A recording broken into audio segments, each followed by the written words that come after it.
부하 여직원이 거부 의사를 밝혔는데도 계속해서 손을 잡고 놓지 않아서 강제추행 혐의로 재판에 넘겨진 남성에게 법원이 무죄를 선고했습니다. 재판부는 손은 성적 수치심을 일으키는 신체 부위가 아니라고 판결 이유를 밝혔는데 비판의 목소리가 큽니다. 오늘 이 소식 임방글 변호사와 함께 이야기 나눠보겠습니다. 어서 오십시오. 안녕하세요. 네. 자, 어떤 사건이었습니까? 네, 이게 지난 5월 6일에 있었던 사건입니다. 이 네. 30대 회사원이 부하 여직원, 20대 부하 여직원과 함께 새벽 한 2시경에 네. 노랫바에서 이제 술을 마시게 됩니다. 술을 마시다가 네.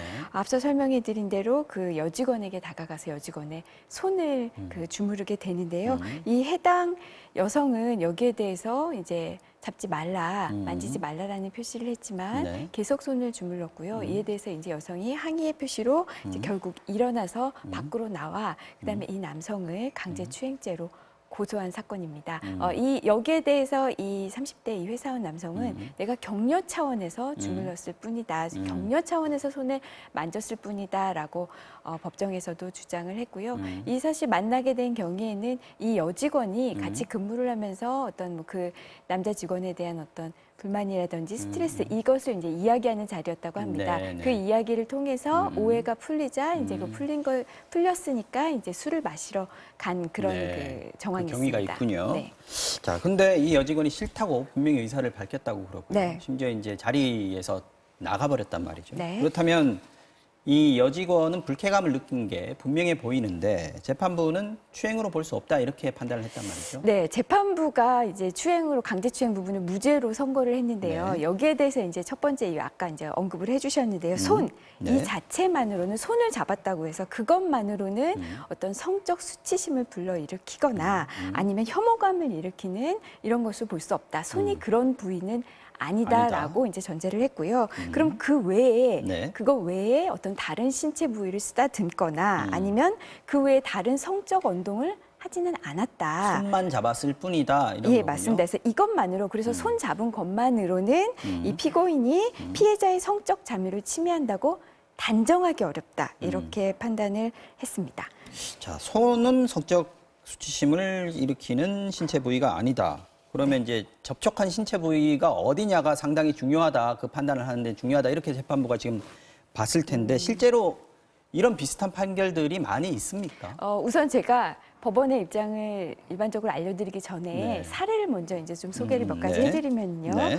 2012년에는 코 부분이 또 문제가 됐습니다. 2012 년에. 예, 이때는 네. 이제 술에 취해 잠들어 있는 여성의 코를 또 비튼 부분이 있었거든요. 어. 여기에서 코는 사회 통념상 성적으로 중요한 의미는 신체 부위가 아니다라고 언급한 부분이 있고요. 그 외에도 이제 그런 그 성적으로 의미 있는 부분이 아니다라는 취지로 판단한 부분은 이제 네. 윗가슴이 있고요, 뭐 네. 쇄골, 손바닥, 또 발목 그리고 손목 등이 있습니다. 지금 말씀하신 부분들은 법원에서 이 부분, 이 신체 부위는 성적으로 민감하거나 뭐 중요한 의미가 있는 부위가 아니다라고 네. 판단한 그런데 예시네요. 이 부분을 굉장히 조심스럽게 보셔야 되는 게 네. 아까 손을 포함해서요. 그러면 이 부분은 마음대로 잡아도 되는 것이구나. 이 부분은 성적으로 중요한 부분이 아니니까 이 부분을 잡아도 강제추행죄에 내가 어떤 처벌을 받을 일은 없겠구나. 이렇게 생각하시면 절대 그런 안 사인으로 되고요. 볼 수도 있을 예, 것 같은데. 절대 그렇게 그건 읽히면 아니다. 안 되고요. 예, 그렇습니다. 우리가 신체 부위 중에서 네. 성적으로 그 자체만으로 성적으로 민감한 부위들이 있습니다. 예를 네. 들면 뭐 분명히 엉덩이라든지 있죠. 네. 예, 이런 부분은 정말 만지는 것 자체로 의심의 여지 없이 강제추행에 해당이 되는데요. 이런 부위들은 만졌다고 해서 무조건 강제추행으로 의율할 수는 없고 네. 다른 사정들을 종합해서 봐야 된다라는 게 이제 법원의 태도인데요. 예를 들어서 피해자의 의사가 어땠는지, 당시에 피해자의 뭐 나이라든지 네. 아니면 뭐 성별, 그 외에 두 사람의 관계가 예전부터 어떠했는지, 왜 이런 행위를 하게 됐고 행위의 정도는 어떠했는지 네. 등등 여러 가지 사정을 봐서 이게 과연 그 일반인의 기준으로도 성적 수치심을 해야 하는 그런 행위에 해당하느냐입니다. 자, 손을 잡는다는 행위가요. 네. 여러 가지 의미가 있습니다. 우리가 악수를 할 수도 있고요. 네. 아니면 어떤 격려의 의미, 위로의 의미, 뭐 네. 친밀감의 표시 이렇게 우리가 사회적으로 사용되기도 하지만 네. 또 한편으로는 성적인 의미로도 손을 잡는 행위가 또 의미가 있기도 그렇죠. 합니다. 남녀가 사귈 때 처음으로 하는 행위가 또 손잡는 행위고요. 그렇죠. 손을 잡았냐 네. 안 잡았냐 이런 네. 이야기도 나오니까요. 그런데 이번 사건의 경우에는 손 잡았으니까 강제추행이 아니야라가 아니라 이 전후 사정을 쭉 본 겁니다.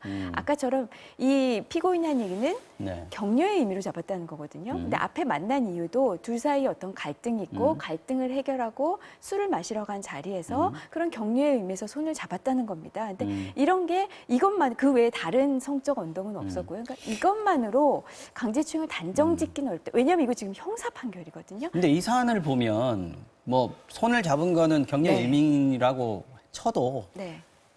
여성이 싫다고 했지 않습니까? 네. 거부 의사를 명확히 밝혔다면 그 내가 부분이- 불쾌함을 느낀다 또는 성적 수치심을 느낀다는 의사를 분명히 표현했다라고 볼 수 있지 않을까 예, 맞습니다. 그래서 하는 그 부분이에요. 부분이 좀 논란의 여지가 네. 있을 것 같습니다. 제가 사건 기록을 전부 다 보지는 못해서 네. 단언드리기는 어렵지만 아까 아마 그런 취지에서 무죄 판결이 나왔을 가능성이 크고요. 그렇게 피해자가 거부의 표시를 했는데도 과연 이 사람이 어느 정도까지 손을 잡았는지 네. 그 이후에 어느 정도의 더 강제력을 발휘했는지 예를 들면 여성이 손을 빼려고 했는데 못 빼게 꽉 잡는다거나 네. 이러면 유형력의 행사거든요.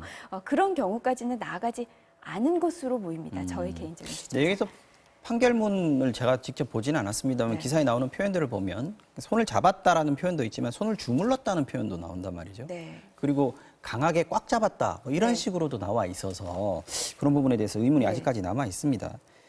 앞에 이제 이런 신체 부위에 대해서 이거는 어떤 식으로 해석할 것인가를 법원이 판단한 부분도 있었지만 신체 부위하고 네. 추행하고 직접적으로 관계 없다라는 판결도 여러 번 나왔어요. 그게 아마 원칙적인 대법원 판례라고 법원 태도라고 보시면 될 것 네. 같은데요. 이 신체 부위가 어디냐는 것은 본질적인 부분이 아닙니다. 그래야 되는 예, 아까도 부분인가요? 제가 네. 손잡은 거 이번 부분에서는 이런 상황상 무죄가 이번에 나왔다고 말씀드렸지만 네. 또 비슷한 사례에서는 여기도 그 남자 직장 상사가 여직원의 손을 잡았습니다. 이거는 유죄 판결을 받았어요. 그거 왜 그랬냐면 그때 상황에서는 격려하거나 위로하거나 이런 상황이 전혀 아닙니다. 그런데 그 남자 상사가 부하 여직원에게 손 좀 줘봐라.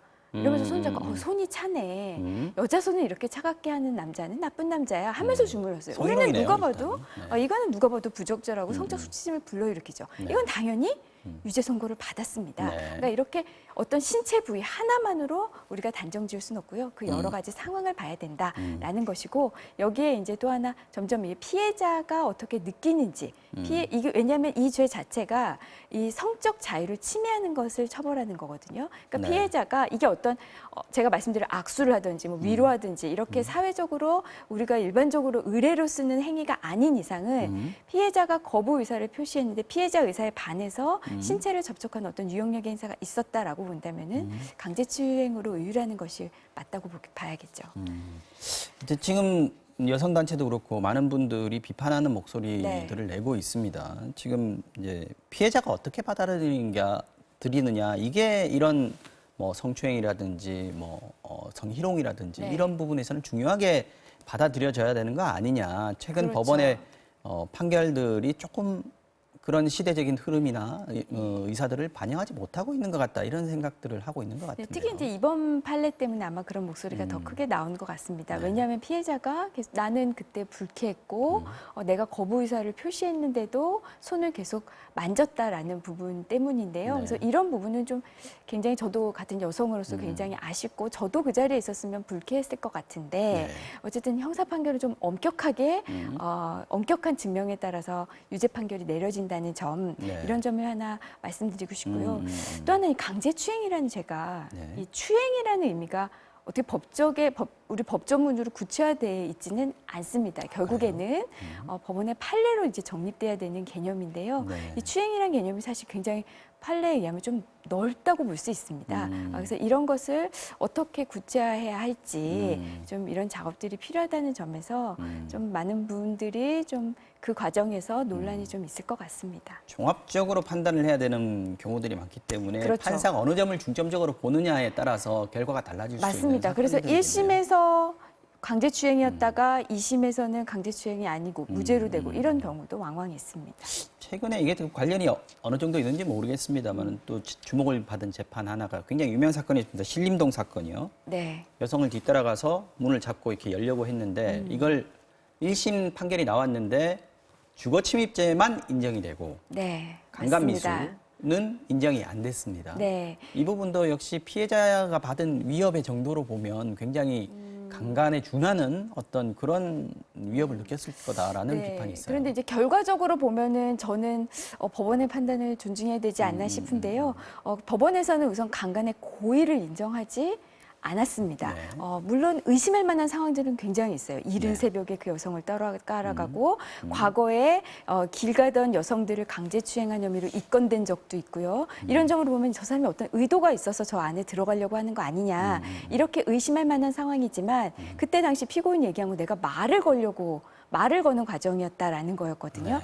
이러한 피고인의 그 주장을 배척할 만큼 검찰이 증거를 온전히 내지 못했고요. 네. 그러니까 과거에 유사한 비슷한 사례에서 강간의 고의를 인정한 적이 있었는데 그때는 피고인이 주변 사람들한테 나 저 여자 강간할 거야 라는 말을 한 적이 있었거든요. 네. 그러니까 그거는 좀 달라서 강간의 고의를 인정하지 못했지만 다만 말씀하신 것처럼 피해자는 일반의 주거 침입과 달리 굉장한 공포를 느꼈거든요. 그 시간에 누가 나를 쫓아와서 계속 문을 열려고 하는데 네. 거기에 대해서 성범죄 공포를 안 가질 여성이 어디 있겠습니까? 그래서 굉장히 이례적으로 처벌은 무겁게 주거 했어요. 침입죄, 네. 예, 보통 벌금형인데 실형으로 1년이 선고됐거든요. 맞습니다. 굉장히 예. 엄한 벌을 선고했기 때문에 지금 테두리 안에서는 적정한 판단이 아니었나 생각이 듭니다. 알겠습니다. 여기까지 듣겠습니다. 임만걸 변호사였습니다. 오늘도 말씀 잘 들었습니다. 고맙습니다. 감사합니다.